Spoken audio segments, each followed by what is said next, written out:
आतंकवाद के खिलाफ काम करने वाले एक सेंटर को आतंकी चला रहे हैं। ये विडंबना पाकिस्तान में ही संभव है और ये हुआ है पाकिस्तान के बन्नू में। तहरीक तालिबान पाकिस्तान के लड़ाकों ने 18 दिसंबर को काउंटर टेररिज्म डिपार्टमेंट के एक ब्रांच पर कब्जा कर लिया। इस दौरान उन्होंने एक पाक सैनिक की हत्या कर दी। सरकार ने उनके साथ बातचीत शुरू की। जब बात नहीं बनी तो सेना को उतारा गया। सेना ने सर्च एंड किल ऑपरेशन चलाकर सेंटर को खाली करा लिया है।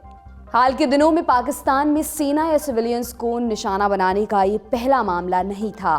पाकिस्तान में प्रतिबंधित टीटीपी ने संघर्ष विराम से अलग होने के बाद हमलों की संख्या बढ़ा दी है। पिछले 3 दिनों की बात करें तो 5 बड़े उदाहरण सामने आते हैं। 18 दिसंबर को बन्नू में सीटीडी सेंटर पर कब्जा। 2 दिन बाद पाक सेना ने रेस्क्यू ऑपरेशन शुरू किया। ऑपरेशन में सेना ने सभी आतंकियों को मार गिराने का दावा किया। फिलहाल आसपास के इलाकों में सर्च ऑपरेशन चलाया जा रहा है। 18 दिसंबर को लक्की मरवात में पुलिस थाने पर हमला हुआ। 4 पुलिस वालों की हत्या। टीटीपी ने इसकी जिम्मेदारी ली। 19 दिसंबर को मिरान शाह में आत्मघाती बम धमाका। एक सैनिक समेत 3 लोगों की मौत। किसी ने जिम्मेदारी नहीं ली। 19 दिसंबर को खुजदार के एक मार्केट में 2 बम धमाके हुए। इनमें 20 लोग घायल हो गए। संदेह के घेरे में टीटीपी। 19 दिसंबर को ही पेशावर में इंटेलिजेंस ब्यूरो के एक सब इंस्पेक्टर की हत्या कर दी गई। वो मार्केट से सामान खरीदकर अपने घर लौट रहे थे। हमले का संदेह टीटीपी पर है। टीटीपी के आतंक का साया पाकिस्तान तक ही सीमित नहीं रहा है। ये मसला अमेरिकी सत्ता प्रतिष्ठान के केंद्र व्हाइट हाउस में उठा। टीटीपी से निपटने की लड़ाई में अमेरिका ने मदद की पेशकश की है। वहीं दूसरी तरफ पाकिस्तान से एक टीम अफगानिस्तान रवाना हुई है। ये टीम अफगान तालिबान के साथ साथ अफगानिस्तान में मौजूद टीटीपी की लीडरशिप से भी बातचीत करने वाली है। तो आज हम समझेंगे पाकिस्तान में हमले बढ़ाकर टीटीपी को क्या मिल रहा है, इन हमलों के बीच पाकिस्तान सरकार क्या कर रही है और अमेरिका ने पाकिस्तान को मदद की पेशकश क्यों की। साथ में जानेंगे कोरोना विस्फोट के दावों के बीच चीन दुनिया से क्या छिपा रहा है। नमस्कार, मेरा नाम दिव्यांशी है और आप देखना शुरू कर चुके हैं लल्लन टॉप का अंतर्राष्ट्रीय प्रसंगों से जुड़ा रोजाना का कार्यक्रम दुनियादारी।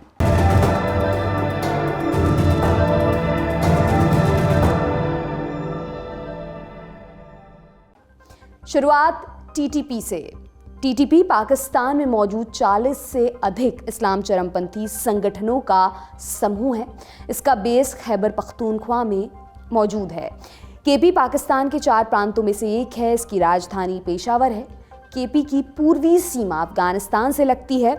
साल 2018 में फेडरली एडमिनिस्ट्रेटेड ट्राइबल एरियाज यानी कि फाटा को खैबर पख्तूनख्वा में मिला दिया गया। उससे पहले फाटा पाकिस्तान का हिस्सा तो था, लेकिन वहाँ पाकिस्तान के कानून लागू नहीं होते थे। इस इलाके पर अलग अलग कबीलों का शासन हुआ करता था। इसकी सीमा भी अफगानिस्तान से जुड़ी हुई थी। इस वजह से फाटा अफगानिस्तान में नेटो के खिलाफ ऑपरेट करने वाले आतंकी संगठनों की सुरक्षित पनाहगाह बन गया था। अफगानिस्तान में वॉर ऑन टेरर की शुरुआत से पहले कई छोटे मोटे चरमपंथी गुट फाटा में अकेले अकेले काम कर रहे थे। ये अफगान तालिबान को हर तरह की मदद दिया करते थे।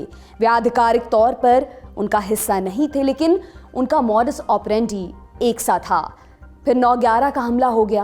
अमेरिका के नेतृत्व में नेटो सेनाओं ने अफगानिस्तान में मिलिट्री ऑपरेशन शुरू किया। अफगान तालिबान, अलकायदा और दूसरे चरमपंथी संगठन वहां से भागे। वे बॉर्डर क्रॉस करके फाटा में घुसे। उस समय पाकिस्तान में परवेज मुशर्रफ का शासन चल रहा था। अमेरिका ने मुशर्रफ पर दबाव बनाया, पैसे भी दिए, कहा कि अपने यहाँ से आतंकियों को निकालो। तब इतिहास में पहली बार पाक सेना फाटा में दाखिल हुई। इससे फाटा में काम करने वाले गुटों को धक्का लगा। वहां की जनता भी सरकार से नाराज हो गई। चरमपंथी संगठनों ने इस नाराजगी को हवा दी। उन्होंने आम लोगों को लड़ने के लिए उकसाया। जो उनके साथ नहीं आए उन्हें रास्ते से हटा दिया गया। इसके बाद इन गुटों ने आपस में मिलकर पाक आर्मी के खिलाफ लड़ना शुरू किया। इन गुटों के मूल में अफगान तालिबान था। इसके बावजूद इन गुटों ने पाकिस्तानी तालिबान के रूप में अलग पहचान बनाई। इसकी 2 बड़ी वजहें थीं। पहली, अफगान तालिबान अफगानिस्तान में नेटो सेनाओं के खिलाफ लड़ रहा था। उनके बीच बातचीत की कोई संभावना नजर नहीं आ रही थी। वहीं पाकिस्तानी तालिबान पाक आर्मी के साथ लड़ भी रहा था।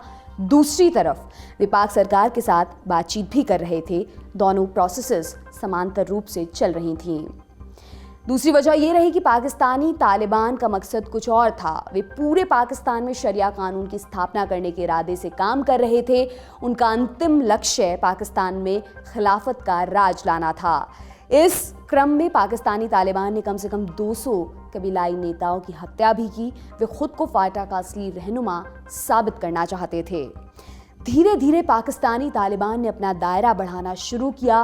वे फाटा से निकलकर खैबर पख्तूनख्वा में दाखिल हुए और फिर राजधानी इस्लामाबाद तक पहुंच गए।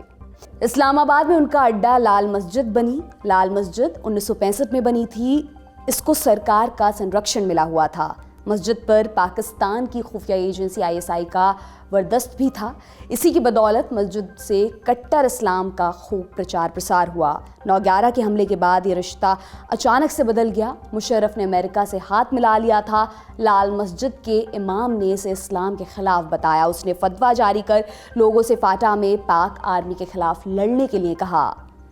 2007 आते आते रिश्तों के तार बेइंतहा खिंच चुके थे।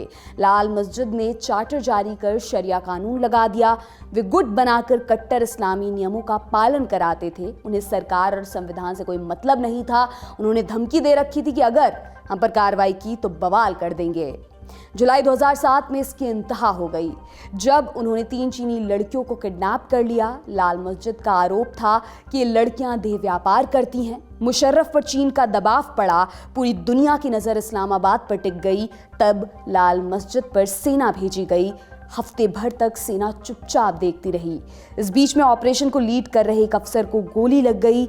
उनकी मौत के बाद सरकार के सब्र का बांध टूट गया। 10 जुलाई को ऑपरेशन को हरी झंडी दिखा दी गई। इसके बाद सेना मस्जिद में घुस गई। 2 दिन तक चले इस ऑपरेशन में लगभग 100 चरमपंथी मारे गए। 11 पाक सैनिकों की मौत भी हुई। इस तरह लाल मस्जिद को आज़ाद करा लिया गया। लेकिन ये मामला यहीं पर शांत नहीं होने वाला था। एक जख्म को कुरेद कर नासूर बना दिया गया था। लाल मस्जिद की घटना पर अलकायदा से लेकर इस्लामिक स्टेट तक ने अपने फ़ायदे की रोटियां सेकी। आतंकी संगठनों ने पाकिस्तान सरकार के खिलाफ जिहाद का ऐलान किया। अलग अलग गुटों में बटे पाकिस्तानी तालिबान ने साथ मिलने का फैसला लिया। फिर दिसंबर 2007 में पाकिस्तानी तालिबान के 40 नेताओं ने मिलकर TTP की स्थापना की। इसमें फाटा के अलावा खैबर के अलग अलग इलाकों से आए नेता भी शामिल हुए। उन्होंने TTP के बैनर तले काम करने की शपथ खाई। बैतुल्लाह महसूद को TTP का पहला अमीर बनाया गया। शुरुआती दौर में TTP के 3 मुख्य मकसद थे। नंबर 1, पूरे पाकिस्तान में शरिया कानून लागू करवाना। नंबर 2, अफगानिस्तान में नेटो सेनाओं के खिलाफ जंग लड़ना। और नंबर 3, पाकिस्तान आर्मी के खिलाफ जिहाद छेड़ना। शुरुआत में पाक सरकार ने इसको बहुत गंभीरता से नहीं लिया, मगर TTP बहुत गंभीर थी। लाल मस्जिद के मदरसे में पढ़ने वाले 70% से अधिक बच्चे फाटा से थे। मस्जिद पर सेना की कार्रवाई के बाद वे अपने घरों में लौटे। उनमें से अधिकतर ने अफगान तालिबान को ज्वाइन किया। कुछ लड़के पाकिस्तानी तालिबान के लिए काम करने लगे। लाल मस्जिद की घटना के अगले 1 साल में पाकिस्तान में कुल 88 बम धमाके हुए। इसमें 1188 लोग मारे गए और 3000 से अधिक लोग घायल हुए। अगस्त 2008 में पाकिस्तान सरकार ने TTP पर बैन लगा दिया। उनके नेताओं से जुड़े अकाउंट्स और संपत्तियों को फ्रीज कर दिया गया।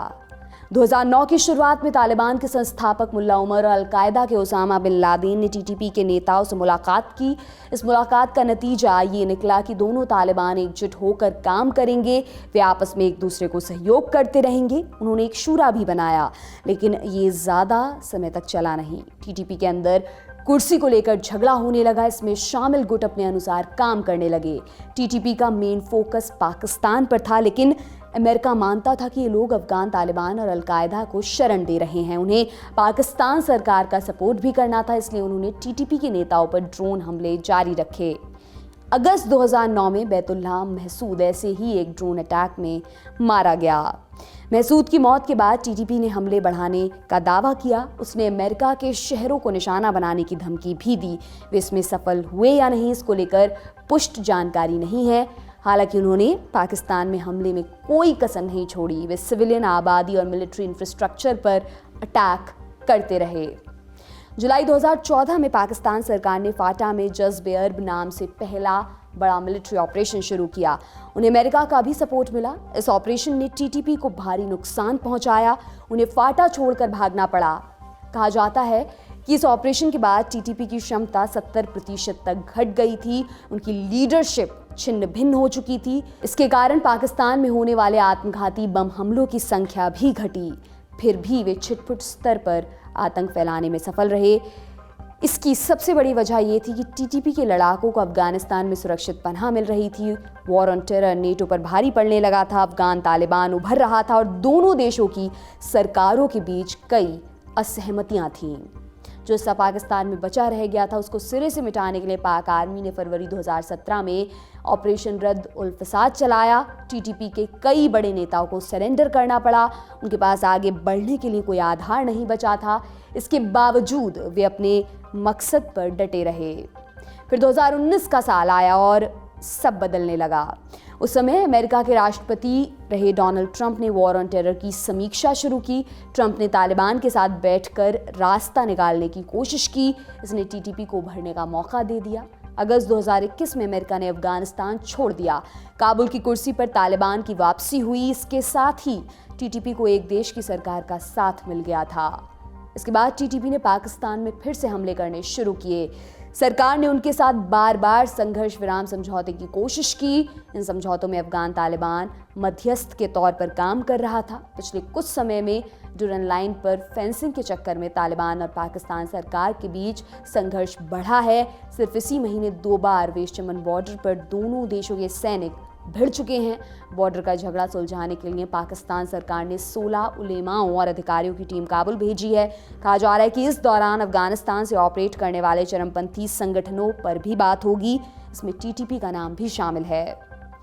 टीटीपी ने नवंबर 2022 में आखिरी बार संघर्ष विराम समझौता तोड़ा था। उसने अपने लड़ाकों को पूरे पाकिस्तान में हमले का आदेश भी दिया था। इसके बाद टीटीपी के हमलों की संख्या अचानक से बढ़ गई। हाल के हमलों की सीरीज में बन्नू में सीटीडी सेंटर पर हुआ अटैक सबसे खतरनाक था। 20 दिसंबर को पाक आर्मी ने 2 घंटे तक ऑपरेशन चलाकर हमलावरों को मार गिराया। इससे पहले टीटीपी ने इस हमले की भी जिम्मेदारी ली थी। उसके लड़ाकों ने सेंटर पर कब्जे के बाद कई वीडियोस रिलीज किए। इसमें उन्होंने पहले अफगानिस्तान तक सेफ पैसेज देने की मांग की थी। बाद में उन्होंने अपनी मांग बदल ली, कहा कि हमें नॉर्थ वजीरिस्तान तक जाने दो, फिर हम कुछ नहीं करेंगे। लेकिन इस पर बात आगे नहीं बढ़ पाई। आखिरकार पाक आर्मी को मैदान में उतरना पड़ा। टीटीपी के हमलों का मसला पाकिस्तान तक ही सीमित नहीं रहा है। 19 दिसंबर को अमेरिकी विदेश मंत्रालय के प्रवक्ता नेड प्राइस ने कहा कि हम पाकिस्तान की मदद के लिए तैयार हैं। हालांकि उन्होंने ये नहीं बताया कि उनकी सरकार किस तरह से पाकिस्तान की मदद करेगी। टीटीपी की समस्या पाकिस्तान के लिए गले की हड्डी बनती जा रही है। उन्हें एक तरफ अफगान तालिबान से रिश्ते सुधारने हैं, वहीं दूसरी तरफ उसके सहयोगी टीटीपी पर भी लगाम कसनी है। घरेलू राजनीति से जूझ रही शहबाज शरीफ की सरकार को इस चुनौती से निपटने के लिए समस्या की जड़ में जाना होगा। अगर वे इस जड़ को नहीं तलाश पाए तो टीटीपी का हाथ पाकिस्तान को भस्म करने के लिए काफी है। पाकिस्तान का चैप्टर यहीं तक। अब चलते हैं चीन की तरफ। चीन में एक बार फिर कोरोना का कहर बढ़ रहा है। अस्पतालों की बदहाली के वीडियो सोशल मीडिया पर वायरल हो रहे हैं। कहा जा रहा है कि लॉकडाउन में ढील देने के बाद से कोरोना केस बढ़े हैं। पिछले दिनों चीन ने अपनी जीरो कोविड पॉलिसी खत्म कर दी थी। दावा किया जा रहा था कि अगर चीन में कोरोना को लेकर हालात ऐसे ही बने रहे तो आने वाले दिनों में 10 लाख मौतें हो सकती हैं। चीन के हालात पर दुनिया के कई वैज्ञानिकों ने चिंता जाहिर की है। एरिक फीगलडिंग नाम के एक महामारी रोग विशेषज्ञ ने चीन की सरकार को ही इसका जिम्मेदार ठहराया है। उन्होंने चीन की कम्युनिस्ट पार्टी पर आरोप लगाया है कि उनका लक्ष्य ही यही है कि जिसे संक्रमित होना है हो जाए, जिसकी मौत हो रही है उसे मरने के लिए छोड़ दिया जाए। उन्होंने ट्विटर पर वीडियो शेयर करते हुए लिखा है कि कोविड प्रतिबंधों के हटाने के बाद से चीन में अस्पताल भरने लगे हैं। कहा कि अगले 90 दिनों में चीन की 60% से अधिक जनसंख्या कोरोना से संक्रमित हो सकती है। ये तो रहा सोशल मीडिया पर किया जा रहा दावा, लेकिन दूसरी तरफ ब्लूमबर्ग की रिपोर्ट बताती है कि चीन में पिछले 2 हफ्तों में कोविड से मौत का कोई आधिकारिक आंकड़ा सामने नहीं आया है। चीन पर आरोप है वो जानबूझकर मौत का आंकड़ा छिपा रहा है। चीन में सबसे ज़्यादा खस्ता हालत राजधानी बीजिंग की है। फाइनेंशियल टाइम्स की रिपोर्ट के मुताबिक बीजिंग के एक शवदाह गृह में 14 दिसंबर को 30 शवों का अंतिम संस्कार किया गया है। ये लोग कोविड की वजह से मारे गए थे। बीजिंग में इन दिनों शवदाह गृह खचाखच भरे हुए हैं। हांगकांग विश्वविद्यालय के प्रोफेसरों ने एक रिपोर्ट पेश की है। उस रिपोर्ट में कहा गया है कि अगर चीन इसी राह पर चलता रहा तो 10 लाख की आबादी में से 684 लोग मारे जाएंगे। चीन की वर्तमान जनसंख्या 140 करोड़ से ज़्यादा है। अगर इस रिपोर्ट में किए गए दावे सच साबित होते हैं तो मौतों का आंकड़ा 10 लाख तक पहुंच सकता है। इसके अलावा चीन में कोविड को लेकर क्या अपडेट्स हैं वो भी एक एक कर जान लेते हैं। चीन में लोग अस्पतालों में बुखार की जांच करवाने के लिए जा रहे हैं। अस्पतालों में लंबी कतारें लगी हुई हैं। बीजिंग के शिजिंगशान जिले में पिछले हफ्ते एक जिम को फीवर क्लिनिक में बदल दिया गया। वहां मौजूद बास्केटबॉल कोर्ट में 150 बेड भी लगाए गए थे। ग्लोबल टाइम्स के मुताबिक ऐसे ही सैकड़ों क्लिनिक पिछले कुछ सप्ताहों में चीन के बड़े शहरों में खोले गए हैं। साथ ही चीन नर्सों, डॉक्टरों की टीमें तैयार कर रहा है। वेंटिलेटर्स और दूसरे आपातकालीन इक्विपमेंट की व्यवस्था भी की जा रही है ताकि आने वाले समय में इसका इस्तेमाल किया जा सके। चीन के अस्पतालों में काम करने के लिए दूसरे सेक्टर्स के स्टाफ को ट्रेनिंग दी जा रही है। ये रहे कोरोना से जुड़े कुछ अपडेट्स। अब जानने की कोशिश करते हैं कि किन वजहों से चीन में कोरोना के केस अचानक से बढ़ रहे हैं। पहली और सबसे अहम वजह बताई जा रही है चीन की जीरो कोविड पॉलिसी। चीन का कोरोना के खिलाफ सबसे बड़ा हथियार यही था, जिसे चीन ने कुछ वक्त पहले ही समाप्त कर दिया है। जब भी किसी को कोविड होता था उसे आइसोलेट कर दिया जाता, कैंप में ठूस दिया जाता। चीन ने वक्त के साथ अपना हेल्थ इंफ्रास्ट्रक्चर बढ़ते कोरोना के हिसाब से डेवलप भी नहीं किया। यही वजह है कि जब जीरो कोविड पॉलिसी खत्म हुई तो चीन में ऐसे हालात बन गए। दूसरी वजह है वैक्सीनेशन। चीन दावा तो करता है कि उसने देश में 90% आबादी को वैक्सीन लगा दी है, लेकिन इन आंकड़ों पर सवाल भी उठते हैं। चीन में बूस्टर डोज लगवाने वालों की संख्या भी कम बताई जा रही है। ये वैक्सीनेशन लोगों के इम्यून सिस्टम को डेवलप करने में भी कामयाब नहीं रहा। इसकी वजह भी जीरो कोविड पॉलिसी है। इस पॉलिसी की वजह से लोग घर से बाहर नहीं निकले और उनमें इम्यून सिस्टम सही ढंग से डेवलप नहीं हो पाया। जो पॉलिसी खत्म हुई तो लोग एक साथ अपने घरों से बाहर निकले, जिससे कोरोना विस्फोट हो गया। चीन में बढ़े कोरोना केसेस ने दुनिया की चिंता बढ़ा दी है। यूएस स्टेट डिपार्टमेंट के स्पोक्सपर्सन नेड प्राइस ने प्रेस कॉन्फ्रेंस कर कहा कि चीन में कोरोना के बढ़ते केसेस के पीछे कोई नया म्यूटेशन हो सकता है। उन्होंने आशंका जताई है कि चीनी सरकार कोरोना मामलों और मौतों की सही संख्या नहीं बता रही है। ये पूरी दुनिया के लिए चिंता की बात हो सकती है। जानकारों का कहना है कि चीन में कोरोना की अगली लहर जनवरी महीने में आ सकती है। इस वक्त देश में एक हफ्ते का लूनर ईयर सेलिब्रेशन चलता है। इस सेलिब्रेशन में लाखों लोग देश में आते जाते हैं। ऐसे में मरीजों की संख्या में बढ़ोतरी हो सकती है। ये थी चीन में बढ़ रहे कोरोना प्रकोप से जुड़ी जानकारी और चिंताएं। लेकिन चीन का इस पर क्या कहना है वो भी जान लेते हैं। चीन ने कई हफ्तों बाद कोविड से हुई मौतों के आंकड़े पेश किए हैं।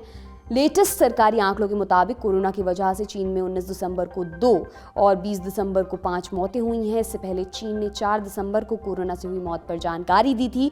लेकिन ये बात किसी से छिपी नहीं है कि चीन ऐसे कई मौकों पर अपनी लाज बचाने के लिए झूठ बोलता है। हम सिर्फ उम्मीद कर सकते हैं कि चीन में कोरोना का प्रकोप खत्म हो जाए। आगे जो होगा वो आने वाला समय बताएगा। मामले से जुड़ी सारी अपडेट्स आपको लल्लन टॉप पर मिलती रहेंगी। आज के दुनियादारी में बस इतना ही। कल फिर आपसे मुलाकात होगी। इसी उम्मीद के साथ विदा लेती हूँ। शुक्रिया। शुभ रात्रि।